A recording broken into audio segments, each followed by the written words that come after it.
বন্ধুরা, আপনারা যারা স্বল্প সময়ের মধ্যে মুভি এক্সপ্লেন দেখতে চান তারা ফলো করুন আমাদের এই চ্যানেলটি।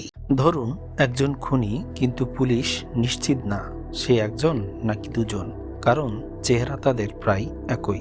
আজ আমি আপনাদের বলবো ধাদাম নামের এক তামিল ক্রাইম থ্রিলার সিনেমার গল্প। এই সিনেমার প্রমাণ আর সন্দেহের মাঝখানে দাঁড়িয়ে থাকা এক ভয়ঙ্কর তদন্তের গল্প। গল্প শুরু হয় এক নির্মম খুনের ঘটনা দিয়ে। একজন তরুণীকে খুন করা হয় তার বাসায়। পুলিশ তদন্ত শুরু করে এবং খুব দ্রুত একজন সন্দেহভাজনকে ধরে ফেলে। কিন্তু এখানে সমস্যা একটাই, এই লোকটার চেহারার আরেকজন মানুষ শহরে আছে, যে দেখতে প্রায় হুবহু একই রকম। পুলিশ এখানে অবাক হয়ে যায়। একজন নয়, দুজন মানুষ, একই মুখ। দুজনেই নিজেদের নির্দোষ দাবি করে। দুজনের আলাদা গল্প, আলাদা জীবন। কিন্তু এখানে একটা প্রশ্ন, আসলে খুনিটা কে? নাকি দুজনের এদের মধ্যে কেউ না? পুলিশ দুজনকেই আলাদা করে জেরা করা শুরু করে। একজন শান্ত এবং ভদ্র, আরেকজন রুক্ষ এবং রাগী। প্রমাণ একবার একজনের দিকে যায় তো আরেকবার ঘুরে অন্যজনের দিকে যায়।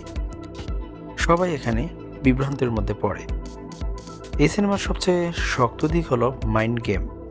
প্রতিটা চরিত্র কিছু না কিছুর মধ্যে লুকিয়ে আছে।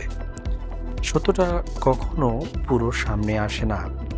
পুলিশও বুঝতে পারে এই কেসে শুধু প্রমাণ না, মানুষের মনও পড়তে হবে।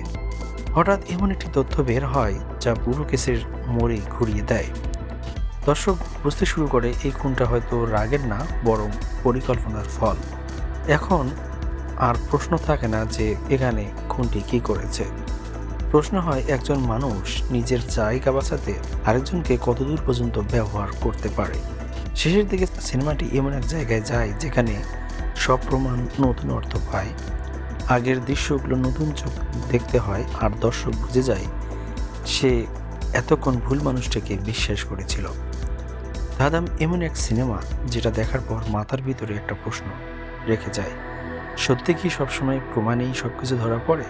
আপনি যদি টুইস্ট হেভি ক্রাইম থ্রিলার পছন্দ করেন, এই সিনেমাটি আপনার জন্যই উপযুক্ত। আপনার এখন কি মনে হয় এই কেসের সবচেয়ে চালাক কে ছিল? কমেন্টে লিখুন। আর এমন গল্প পেতে হলে অবশ্যই আমাদের সাথে থাকুন।